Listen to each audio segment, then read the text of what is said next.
Hi guys, ഞാൻ ഇന്നിപ്പോൾ നിൽക്കുന്നത് ചരിവിള ശ്രീ ദുർഗാദേവി ക്ഷേത്രം എന്നും പറഞ്ഞുകൊണ്ട് അതിമനോഹരമായ ഒരു ക്ഷേത്രത്തിലാണ്.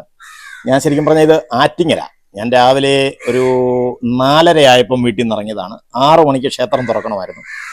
അപ്പോൾ അത്യാവശ്യ കേസായിരുന്നു. അപ്പോൾ അതുകൊണ്ടാണ് ഞാൻ പെട്ടെന്ന് ഓടിപ്പിടിച്ച് വന്നത്. അപ്പോൾ NLS ജേണി ബൈ ദീപുവിൻ്റെ ഇന്നത്തെ ഭക്തിസാന്ദ്രമായ ഈ വീഡിയോ ഇഷ്ടപ്പെടുകയാണെങ്കിൽ എല്ലാവരും ഒന്ന് സബ്സ്ക്രൈബ് ചെയ്തേക്കണം, ലൈക്ക് ചെയ്തേക്കണം, കമന്റ് ചെയ്തേക്കണം, ഷെയർ ചെയ്തേക്കണം. ഓക്കെ, ഇത് ഒരു ദുർഗാ ഭഗവതി ക്ഷേത്രമാണ് കേട്ടോ.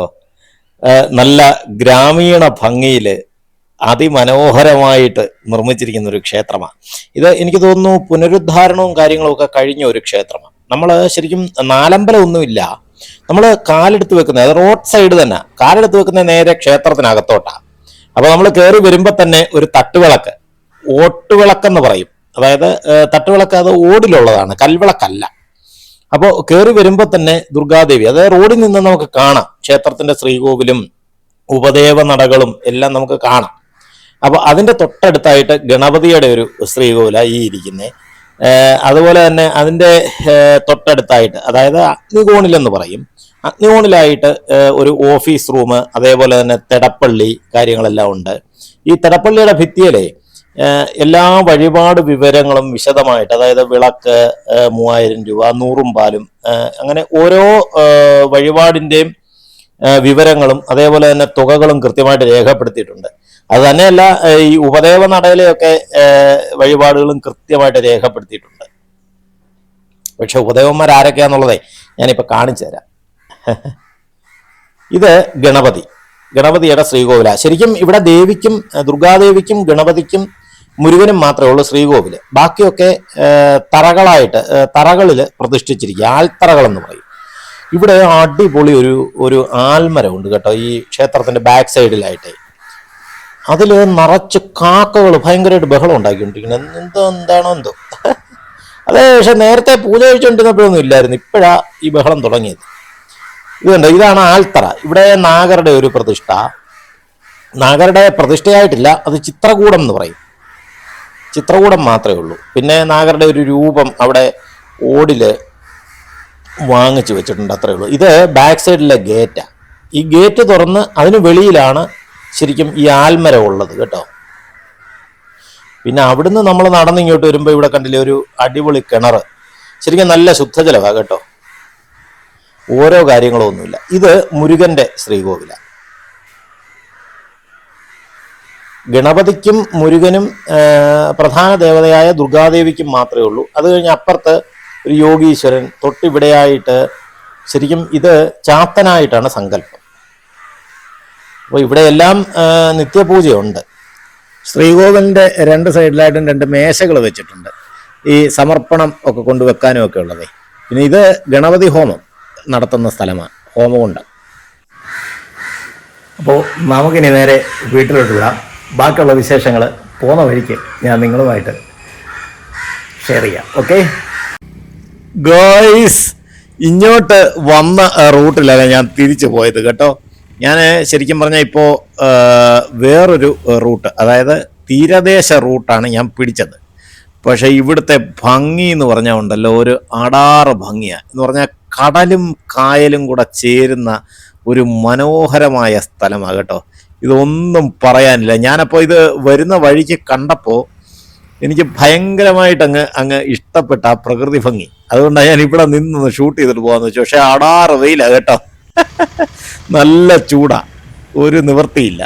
ഇത് ഈ കടൽ ഭിത്തികൾ കണ്ടില്ലേ, ശരിക്കും ഇവിടെ നിന്ന് ഈ ശബ്ദം കേൾക്കാം കേട്ടോ. ഈ കടല് വന്ന് ഈ തിര വന്ന് ഈ ഭിത്തിയിലോട്ട് ഇടിക്കുമ്പോൾ ഉള്ള ഒരു ഭീകരമായ ഒരു അവസ്ഥയുണ്ടല്ലോ, അത് ഭയങ്കരമായിട്ട് ഇവിടെ നിന്ന് കേൾക്കാം.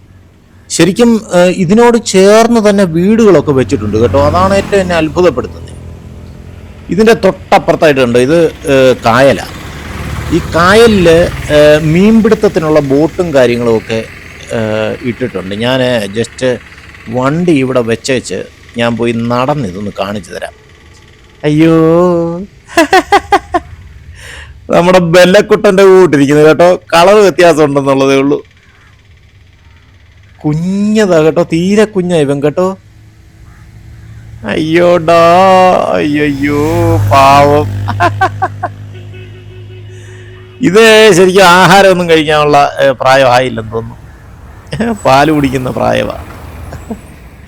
കണ്ടില്ലേ, ഒരു റോഡിൻ്റെ ഇരുവശം, ഒരു സൈഡിൽ കടൽ, നേരെ അപ്പുറത്തെ സൈഡിൽ കായൽ. അയ്യോ, ഞാനേ നേരത്തെ ഇതുവഴിയൊക്കെ ഒന്ന് വരേണ്ടതായിരുന്നു. കണ്ടോ, ഇതാണ് കായൽ. ഈ കായലിൽ ഇഷ്ടം പോലെ ബോട്ടുകൾ കിടക്കുക കേട്ടോ. എന്താണ് സംഭവം എന്ന് എനിക്ക് മനസ്സിലാകുന്നില്ല. എനിക്ക് തോന്നുന്നു ഈ കടലിൽ നിന്ന് മീൻ പിടിച്ചോണ്ട് വരുന്ന ബോട്ടുകൾ ഇവിടെ കൊണ്ടുവന്ന്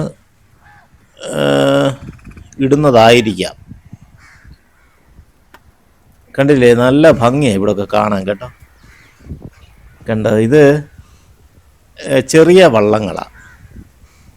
മീൻപിടുത്തത്തിന് പോകുന്ന ഈ മോട്ടറൊക്കെ പിടിപ്പിച്ച വള്ളങ്ങളുണ്ടല്ലോ, അതിവിടെ 2 കിടപ്പുണ്ട്. ഇത് കായലോരമാണ്, തൊട്ടപ്പുറത്തെ കടല് എന്ന് പറഞ്ഞാൽ ആ റോഡ് മുറിച്ച് അപ്പുറത്ത് കിടന്നു കഴിഞ്ഞാൽ കടലായി. ഇത് കണ്ടില്ലേ, അതെല്ലാം പൊളിഞ്ഞു കിടക്കുന്നത്. എനിക്ക് തോന്നി മറ്റേ ബോട്ടുകൾ കൊണ്ടുവന്നേ നിർത്തിയിട്ട് അതിൽ നിന്ന് ഇറങ്ങാൻ വേണ്ടിയിട്ടുണ്ടാക്കിയ ഒരു സംഭവമാണ്. ഇവിടെ വലിയ 2 ബോട്ടുകൾ കിടപ്പുണ്ട് വേറെ, പിന്നെ ചെറിയ ബോട്ടുകൾ, ചെറു വള്ളങ്ങൾ. അത് കഴിഞ്ഞ് ഞാൻ ഇങ്ങോട്ട് വന്നപ്പോൾ ഒരു കുരിശടി കണ്ടു. അപ്പം അവിടെ നിർത്തി ജസ്റ്റ് ഒന്ന് ഷൂട്ട് ചെയ്യാമെന്ന് വെച്ചു കേട്ടോ. കാരണം ഇവിടുത്തെ പ്രകൃതി ഭംഗി അത്രയ്ക്കുണ്ട്. എന്തായാലും ഇത് നിങ്ങളെ കൂടെ ഒന്ന് കാണിക്കാമെന്ന് വെച്ചു. എൻ്റെ അമ്മേ, ഇവിടുത്തെ ശബ്ദമാണ് ഒരു നിവർത്തിയില്ലാത്ത കേട്ടോ. സത്യം ഒരു ഭീകര അന്തരീക്ഷമാണ് കേട്ടോ, ഭീകരാവസ്ഥയാണ് എന്ന് പറഞ്ഞാൽ ഈ തിര വന്നിട്ട് ഈ കടൽ ഭിത്തികളിലോട്ട് വന്ന് അടിക്കുമ്പോൾ ഉള്ള ഒരു സൗണ്ടേ ഭയങ്കരമാണ്. എന്തുവാന്നേ, എന്തുമാത്രം കല്ലടിക്കുക ഇത് കെട്ടിയിരിക്കുന്നത് ഇല്ലയോ. അവിടെ അങ്ങ് ദൂരെ ഹാർബർ പോലെ എന്തോ ഒരു സംഭവം കേട്ടോ. ഇവിടെ ഇനി കപ്പലുകളൊക്കെ വരുന്നുണ്ടോ എന്തോ. പക്ഷെ അത്ര ആഴം കാണും കേട്ടോ. ആഴം ഉള്ളത് കൊണ്ടാണല്ലോ ഇവിടെ ഇങ്ങനെ കടൽ ഭിത്തികൾ കെട്ടി വെച്ചിരിക്കുന്നല്ലേ. ഓ, വേണ്ട, ഞാൻ മുമ്പേ കാണിച്ച കായലാണ് ഇത്. തൊട്ടപ്പുറത്തായിട്ട്, റോഡിൻ്റെ തൊട്ടപ്പുറത്തായിട്ട്. അയ്യോ, കൊള്ളാം. ഇതിങ്ങനെ അങ്ങ് വരെ കിടക്കുക. എനിക്ക് തോന്നുന്നു അങ്ങ് തിരുവനന്തപുരം വരെ ഉണ്ട്.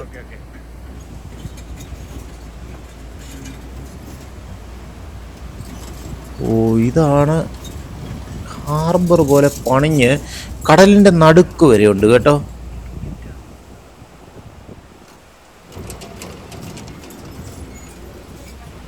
ഇതിൻ്റെ സംഭവം എന്താണെന്ന് ഞാൻ പറഞ്ഞു തരാം. ഇത് ശരിക്കും ഇവിടെയും ഇതുപോലെ കടൽ ഭിത്തികളായിരുന്നു. ഇത് കടലിനെ ബ്രേക്ക് ചെയ്തിട്ട് ഇതുപോലെ ബീച്ച് ആകാൻ വേണ്ടിയിട്ട് മനുഷ്യനിർമ്മിതമായ ഒരു കടൽ ബ്രേക്കിംഗ് സംവിധാനമാണ് ഇവിടെ നടക്കുന്നത്. ശരിക്കും പറഞ്ഞാൽ ഇപ്പം നമ്മൾ ആ കണ്ട ബീച്ച് ഉണ്ടല്ലോ, അത് നേരത്തെ ഇതുപോലായിരുന്നു. ഇനി ഇവിടെ ഒക്കെ ഇതുപോലെ മണൽ വന്ന് അടിഞ്ഞ് ബീച്ചായിട്ട് രൂപാന്തരപ്പെടും. അതിനു വേണ്ടിയിട്ട് നമ്മൾ ഇവിടെ കൺസ്ട്രക്ഷൻ നടത്തിക്കൊണ്ടിരിക്കുക, മനുഷ്യനിർമ്മിതമായിട്ട് കൺസ്ട്രക്ഷൻ നടന്നുകൊണ്ടിരിക്കുക കേട്ടോ. ഓ, അടിപൊളി സംവിധാനം. ഞാൻ ഇവിടെ നിന്നൊരു പുള്ളിക്കാരനോട് ചോദിച്ചപ്പോഴേ ഇതിൻ്റെ കറക്റ്റ് വിവരം എനിക്ക് പറഞ്ഞു തന്നെ കേട്ടോ. എന്ന് പറഞ്ഞാൽ വേറെ ആരുമല്ല, ഇത് നിർമ്മിച്ചുകൊണ്ടിരിക്കുന്ന ഒരു വ്യക്തിയോട് തന്നെയാണ്. അതിൻ്റെ എൻജിനീയറോ അങ്ങനെ എന്തോ ആളാണ്. അപ്പോൾ പുള്ളിയാണ് ഇത് കറക്റ്റ് വിവരം പറഞ്ഞു തന്നെ കണ്ടോ. ഈ സംഭവം കടലിലോട്ട് ഇത് ഇറക്കി ചെയ്യുന്നതിൻ്റെ ഉദ്ദേശം എന്ന് വെച്ച് കഴിഞ്ഞാൽ സീ ബ്രേക്കിംഗ് എന്ന് പറഞ്ഞാൽ കടലിനെ ബ്രേക്ക് ചെയ്തിട്ട് അപ്പം തിരയുടെ ആ ഇത് കുറയുമല്ലോ, ശക്തി കുറയും. ശക്തി കുറയുമ്പോൾ ദാ ഇതുപോലെ ബീച്ചായിട്ട് അത് രൂപാന്തരപ്പെടും. ഒരു വല്ലാത്തൊരു അത്ഭുതം തന്നെ കേട്ടോ.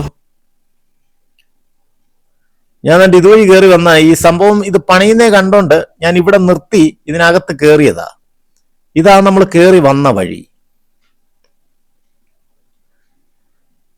അതായത് ഈ കടലിന്റെ ആ ഒരു ശക്തി ഉണ്ടല്ലോ, ആ ശക്തിയെ, തിരയുടെ ശക്തിയെ കുറച്ച് കഴിയുമ്പോഴത്തേനും ആ തിര അടിക്കുന്നതിന്റെ ഫോഴ്സ് കുറയുമ്പം മണൽ വന്ന് അവിടെ അടിയും. മണൽ വന്ന് അടിഞ്ഞു കഴിയുമ്പോൾ അതൊരു ബീച്ചായിട്ട് രൂപാന്തരപ്പെടും. കണ്ടോ, ഈ റോഡാണ് നമുക്ക് അങ്ങോട്ടുള്ള തീരദേശ റോഡ്. അവിടെ അടിപൊളിയായിട്ട് കൺസ്ട്രക്ഷൻ നടക്കുക. എന്തുമാത്രം പാറകളും കാര്യങ്ങളൊക്കെ ഇവിടെ കൊണ്ടിട്ടിരിക്കുന്നേ. അങ്ങനെ കടൽ വെള്ളത്തിനെ ബ്രേക്ക് ചെയ്ത് ഒരു ബീച്ച് ഉണ്ടാക്കുന്ന അത്ഭുതകരമായ കാഴ്ച. സത്യം പറഞ്ഞാൽ എനിക്ക് ഇതെന്തോ സംഭവം എന്ന് മനസ്സിലായില്ല. അപ്പൊ ഇവിടെ ചെന്ന് തിരക്കിയപ്പോഴേ ഇവർ പറഞ്ഞത് ഇത് കടൽ വെള്ളത്തിനെ ബ്രേക്ക് ചെയ്യുക. ആ ബ്രേക്ക് ചെയ്യാൻ വേണ്ടിയിട്ടാണ് അങ്ങോട്ട് നീട്ടി പണിഞ്ഞിരിക്കുന്നത്. ബ്രേക്ക് ചെയ്തിട്ട് പിന്നെ അവിടെ ബീച്ച് ഉണ്ടാക്കാനുള്ള പരിപാടികളാണ്. എന്തൊരു അത്ഭുതകരമായ കാഴ്ച ഇല്ലേ. അടിപൊളി സെറ്റപ്പ് എന്ന് പറയാറ്, സൂപ്പർ സെറ്റപ്പ്.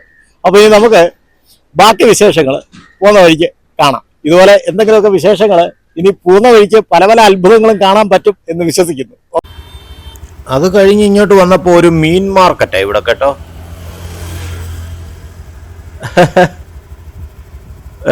ഇഷ്ടം പോലെ ലോറികളും കാര്യങ്ങളും ഒക്കെ ആയിട്ട് മീൻ ചന്ത എന്ന് വേണേൽ പറയാം.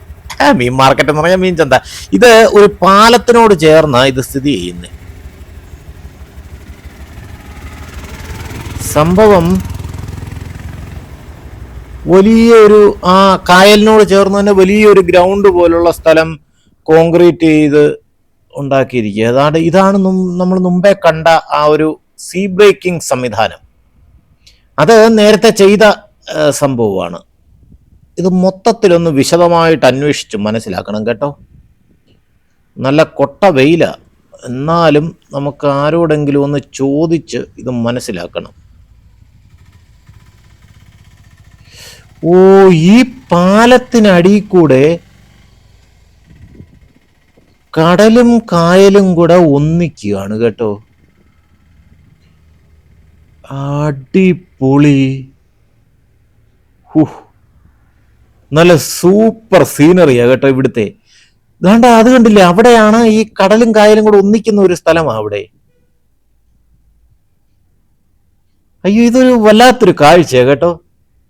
അതുകൊണ്ട് ഇത് ഈ പാലത്തിന്റെ അടിഭാഗമാണ്. ഇവിടെയും ഗ്രൗണ്ട് പോലെ കിടക്കുക. ഇഷ്ടം പോലെ വണ്ടികൾ കൊണ്ടുവന്ന് പാർക്ക് ചെയ്യാനും ഒക്കെയുള്ള സൗകര്യമുണ്ട്. കൊള്ളാം കേട്ടോ. അവിടെ ചെറു വള്ളങ്ങളൊക്കെ കൊണ്ടുവന്ന് ഇട്ടിട്ടുണ്ട്. എന്തായാലും അടിപൊളി കാഴ്ച. ഈ പാലത്തിന്റെ അപ്പുറത്തെ സൈഡ് കടല്, ഇപ്പുറത്തെ സൈഡ് കായല്. ഇത് കടലും കായലും കൂടെ ചേരുന്ന ഒരു സംവിധാനമാണ് കേട്ടോ. ഒരു ബോട്ട് ഇങ്ങനെ, ഇത് കായല് കണ്ടില്ലേ. അവിടെ ഇതിന്റെ ഈ കായലിന്റെ തന്നെ രണ്ട് സൈഡായിട്ട് പിന്നെ ബോട്ടുകളൊക്കെ കൊണ്ടുവന്നിട്ടിട്ടുണ്ട് കരയില്. ഒരിടത്ത് മീൻ മാർക്കറ്റ് അല്ല, എനിക്ക് തോന്നുന്നു ഇത് ഹോൾസെയിലായിട്ട്.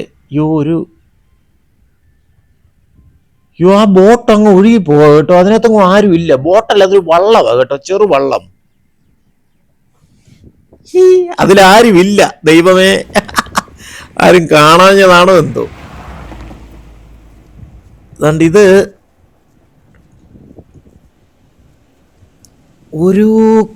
ഒരു ബോട്ട് കണ്ടോ, അവിടുന്ന് കടലിലോട്ട് പോയി കണ്ടോ. ഇതൊരു വലിയ അത്ഭുതപ്പെടുത്തുന്ന ഒരു കാഴ്ചയാണ് കേട്ടോ സത്യം. കായലിൽ നിന്ന് ഇറങ്ങി കടലിലോട്ട് പോകാനുള്ള വഴിയല്ല, പൊഴി. ഞാൻ മുമ്പ് വീഡിയോ ചെയ്തപ്പോൾ ഈ കടലും കായലും കൂടെ ചേരുന്ന സ്ഥലത്തിനാണ് പൊഴിമുഖം എന്ന് പറയുന്നത് കേട്ടോ. അപ്പൊ ഇത് പൊഴിയാ കേട്ടോ. എനിക്കിപ്പോൾ ഇത് കണ്ടപ്പോഴാണ് ഏകദേശം സംഭവം എന്താന്ന് കത്തി വരുന്നുണ്ട്. സംഭവം ഞാൻ പറഞ്ഞു തരാം. ഈ പിന്നെ പാലത്തിനടിയിൽ കൂടെ കടലും കായലും കൂടെ ചേരുന്ന ഒരു പൊഴിയാ. അപ്പോൾ ബോട്ടുകൾ കടലിൽ പോയിട്ട് കടലിലോട്ട് പോകുന്നതും പോയിട്ട് തിരിച്ചു വരുന്നതും, അതായത് മീനും എല്ലാം കൊണ്ട് തിരിച്ചു വരുന്നത് ഈ പാലത്തിനടിയിൽ കൂടെ വന്നിട്ട് സംഭവം ഇവിടെ കൊണ്ടുവന്ന് ആ മീൻ മാർക്കറ്റിൽ ഇട്ടേച്ച്. Yes, correct. ഇതാണ് എന്തോ ട്രഡ്ജിങ് എന്തോ പറയും. അതായത് ഇവിടുത്തെ മണ്ണ് മാറ്റുന്ന ഒരു യന്ത്രം. അതാണ് ഈ വെള്ളത്തിൽ കിടക്കുന്നത് കേട്ടോ. അടിപൊളി.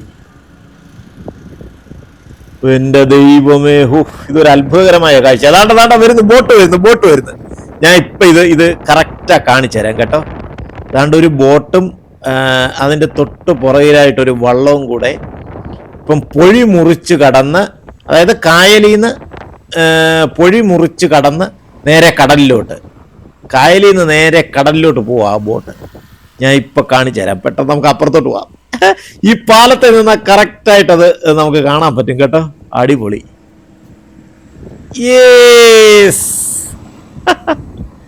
എന്റെ പൊന്നു, ഒരു അന്യായ കാഴ്ച കേട്ടോ, സത്യം. ഇത് കായലിൽ നിന്ന് കണ്ടോ, ഇവിടെ ഒട്ടും തിരയോ കാര്യങ്ങളോ ഒന്നുമില്ല, കാരണം ഇത് കായലിന്റെ ഭാഗമാണ്.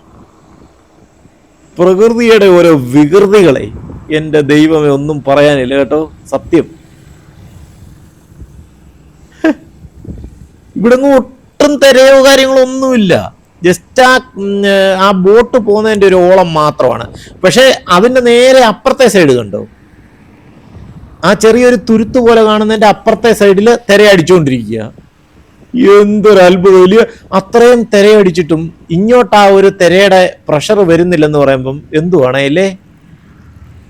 എനിക്ക് തോന്നുന്നു ഈ കായലിൽ നിന്ന് അങ്ങോട്ട് വെള്ളം തള്ളുന്നുണ്ടായിരിക്കും, അതായിരിക്കും ഇങ്ങോട്ട് പ്രഷർ വരാത്തത്. അടിപൊളി. അവിടുന്ന് ഒരു ബോട്ട് ഇങ്ങോട്ട് വരുന്നു, ഇവിടുന്ന് ഒരു ബോട്ട് തണ്ട് അങ്ങോട്ട് ഇറങ്ങുന്നു. ഇതിന് രണ്ടിനും രണ്ട് വഴി കാണും കേട്ടോ, ഇറങ്ങാനും കയറാനും ഒക്കെ. നമ്മൾ ഈ ചില സ്ഥലങ്ങളൊക്കെ ചെല്ലുമ്പോൾ കാണുന്ന പോലെ എക്സിറ്റ് ആൻഡ് എൻട്രൻസ് ഒക്കെ കാണും. ഓ, കടലിലോട്ട് ഇറങ്ങുമ്പോൾ ആ ബോട്ട് പൊങ്ങുന്നു കണ്ടു താണ്ടേ. ഓ, പക്ഷെ അവിടെ നമുക്ക് കാണുമ്പോൾ ഒന്നും തോന്നത്തില്ല കേട്ടോ, വെള്ളം ഇങ്ങനെ അനങ്ങാതെ കിടക്കുന്ന പോലെ തോന്നുന്നത്. പക്ഷെ ആ ബോട്ട് പോയപ്പോഴാണ് സംഭവം കണ്ടോ, ഇങ്ങനെ കുത്തി പൊങ്ങിയാണ് സംഭവം അങ്ങോട്ട് കടലിലോട്ട് ചെന്ന് ഇറങ്ങുന്നത് കേട്ടോ. അടിപൊളി. ഓ, മറ്റേ ഇങ്ങോട്ട് വന്ന ബോട്ടുകാര് പിന്നെ മാറ്റി കൊടുത്തു, അപ്പൊ ഈ ബോട്ടിന് അങ്ങോട്ട് പോകാൻ വേണ്ടിയിട്ട് കേട്ടോ. അടിപൊളി കാഴ്ച കേട്ടോ, സൂപ്പർ. അയ്യോ, കിടിലൻ സീനറി കേട്ടോ. അയ്യോ, തണ്ടാ വള്ളം കണ്ടില്ലയോ കിടന്നുണ്ട്. എന്റെ പൊന്നോ, സമ്മതിക്കണം കേട്ടോ, ഇതൊക്കെ കൃത്യമായിട്ടേ ഇതിനെ കൈകാര്യം ചെയ്യാൻ ഒരു പ്രത്യേക കഴിവ് തന്നെ വേണം കേട്ടോ, ഇത് ഓടിക്കുന്നേ. അടിപൊളി. അപ്പൊ ആ ബോട്ട് പോയി കഴിഞ്ഞപ്പം അടുത്ത ബോട്ട് ഇങ്ങോട്ട് വന്നുകൊണ്ടിരിക്കുന്നു. അത് എനിക്കൊന്ന് മീനും പിടിച്ചോണ്ട് വരുന്ന ബോട്ടാ കേട്ടോ. മീൻപിടുത്തമൊക്കെ കഴിഞ്ഞിട്ട് അങ്ങ് ഉൾക്കടലിൽ പോയിട്ട് തിരിച്ചു വരുന്ന ബോട്ടാ അത്. ഇപ്പം പോയ ബോട്ടും അങ്ങ് ഉൾക്കടലിലോട്ടായിരിക്കും പോകുന്നത് ഇല്ലയോ. അടിപൊളി. വരുന്ന അടുത്ത ബോട്ട്.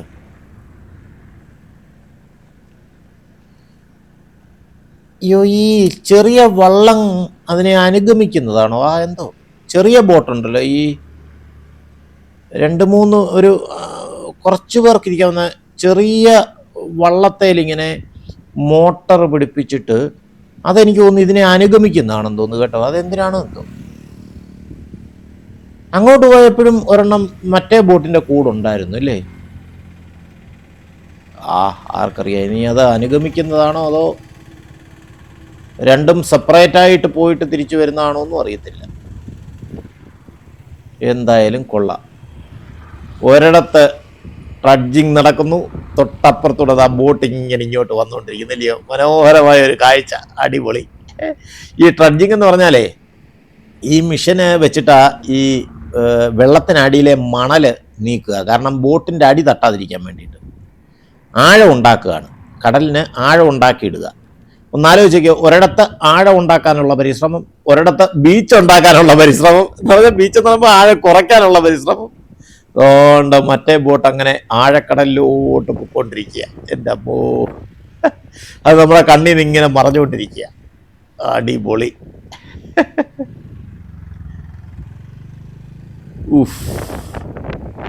സൂപ്പർ സീനറി എന്നും പറഞ്ഞ പോരാ, സൂപ്പർ സീനറി. അതാണ്ടൊരു ചേട്ടൻ നടന്ന് ഇങ്ങോട്ട് വരുന്നുണ്ട്. ചേട്ടനോട് ഇതിൻ്റെ വിശേഷങ്ങൾ അല്ലെങ്കിൽ ഇതിൻ്റെ കാര്യങ്ങളൊക്കെ ഒന്ന് നമുക്ക് ചോദിച്ചറിയാം. പുള്ളിക്കാരന് കൃത്യമായിട്ട് അറിയാമായിരിക്കും, നല്ല പ്രായമായ ഒരു മനുഷ്യനാ. എന്തായാലും ഒന്ന് പരിചയപ്പെട്ട് ജസ്റ്റ് ഒന്ന് ചോദിച്ചു. ഈ സ്ഥലത്തിന്റെ പേര് ഞങ്ങളുടെ അപ്പുറത്ത് വരെ ഇവിടെ വരെ പെരുമാതുറ, അപ്പുറത്ത് താഴമ്പള്ളി. ഇപ്പൊ ഈ പാലം ഹാർബർ വന്നതിന് ശേഷം പൊഴിയാണ്, മുതലപ്പൊഴിയാണ്. മുതലപ്പൊഴി എന്നാണ് ഇപ്പൊ അത് യഥാർത്ഥമായി മരണപ്പൊഴിയാണ്. ദിവസേന ഓരോരുത്തരും ചാടിക്കൊണ്ടിരിക്കുന്നു വള്ളത്തിൽ പോകുന്നത്. ഇവിടെ ഇത്ര സ്ത്രീകൾ ഇവിടെ ഒന്ന് ചാടിയിട്ടുണ്ട്, മരിച്ചു പോയിട്ടുണ്ട്, കല്ലിന്റെ ഇടയിൽ കയറിയിട്ടുണ്ട്. അവരെ തിരിച്ചു കിട്ടിയിട്ടില്ല. ഈ കല്ലിന്റെ ഇടയിൽ തിരിച്ചു എങ്ങനെ എടുക്കും? കല്ലിന്റെ ഇടയിലൊക്കെ കാല് പോയി കഴിഞ്ഞാൽ എങ്ങനെ എടുക്കാൻ പറ്റും? ഇതിന് ശരിക്കും മുതലപ്പൊഴി മരണപ്പൊഴി എന്നൊക്കെ പറയും. ഇപ്പം എല്ലാവരും പറയും മരണപ്പൊഴി എന്ന് പറയും. ഞാനേ ഒരു ദിവസം അവിടെ വീട്ടിൽ തുണി കഴുകിക്കൊണ്ടിരിക്കുന്നു. അപ്പുറത്ത് കിഴക്കേ റോഡിന് അപ്പുറത്ത് കിഴക്കേ സൈഡിൽ ഒരു കൊച്ച് പരിപാടി നടത്തുന്നുണ്ട്. പുതിയ കുർബാന നടത്തുന്നു. എന്തോ പരിപാടി? കുർബാന. കുർബാനയ്ക്ക് പാട്ട് വെച്ചേക്കണം. എന്റെ ഒരു അനിയത്തിന്റെ മോള് ഒന്ന് പറയുകയാണ്, ജോണിപ്പപ്പ ഒരു പെണ്ണ് കല്ലിന്റെ കീഴിൽ കയറിയിരിക്കുന്നെന്ന്. വക്കത്തുള്ള വണ്ണമുള്ളതാണ്, കാസർഗോഡ് കണ്ട ജോലി. 15 അന്ന് വെള്ളപ്പൊക്കൊക്കെ ഉണ്ടായി, വെള്ളം കൂടുതൽ. കൊച്ചുമോളാന്ന് പറഞ്ഞു. കൊച്ചുമോളാവുന്നു. ഈ 10-20 നാൾ അങ്ങോട്ട് കയറിപ്പോയാൽ ആത്മഹത്യ ചെയ്യാനായി ചാടുന്നതാണ്. ചാടിയും ചെയ്യും, ചാടിയിട്ടാണല്ലോ ആത്മഹത്യ ചെയ്യുന്നത്. ഇതിപ്പോ ആര് വരുന്നത് എവിടെ അറിയത്തില്ലല്ലോ, ആരായെന്തോന്നും അറിയത്തില്ല. ഓക്കെ ഏട്ടാ, താങ്ക് യു. സത്യം പറഞ്ഞാല് ഇന്നത്തെ കാഴ്ചകളും വിശേഷങ്ങളും ഒക്കെ ശരിക്കും പറഞ്ഞാൽ എനിക്ക് പുതിയ ചില അറിവുകളായിരുന്നു. ഇന്ന് നമ്മുടെ യാത്രയിലുടനീളം പുതിയ ചില അറിവുകളാണ് സത്യത്തിൽ എനിക്ക് കിട്ടിയത്. നിങ്ങൾക്കറിയാമോ ഇല്ലയോ എന്നറിയാൻ വയ്യ. എന്തായാലും ഇത് കണ്ടിട്ടുള്ളവരുണ്ടെങ്കിൽ ഒന്ന് കമൻറ്റ് ചെയ്യണം കേട്ടോ. ഞാൻ സത്യത്തിൽ ഈ മുതലപ്പൊഴി എന്നൊക്കെ കേട്ടിട്ടുണ്ട്, ഞാൻ അവിടെ വന്നിട്ടുമുണ്ട്, അത് ഷൂട്ട് ചെയ്തിട്ടുണ്ട് നമ്മൾ മുമ്പ്.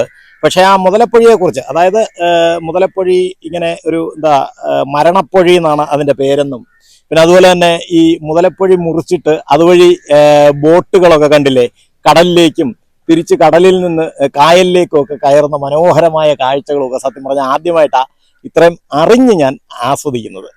അപ്പോൾ എൻലെസ് ജേണി ബൈ ദീപുവിൻ്റെ ഇന്നത്തെ വീഡിയോ ഇഷ്ടപ്പെട്ടെങ്കിൽ എല്ലാവരും സബ്സ്ക്രൈബ് ചെയ്യാനും ലൈക്ക് ചെയ്യാനും ഷെയർ ചെയ്യാനും കമൻറ്റ് ചെയ്യാനും മറക്കരുത്. അപ്പോൾ പുതിയ വിശേഷങ്ങളും പുതിയ കാഴ്ചകളുമൊക്കെ ആയിട്ട് എൻലെസ് ജേണി ബൈ ദീപുവിൻ്റെ അടുത്ത വീഡിയോയിൽ നമുക്ക് വീണ്ടും കാണാം. അതുവരേക്കും എല്ലാവർക്കും ബൈ.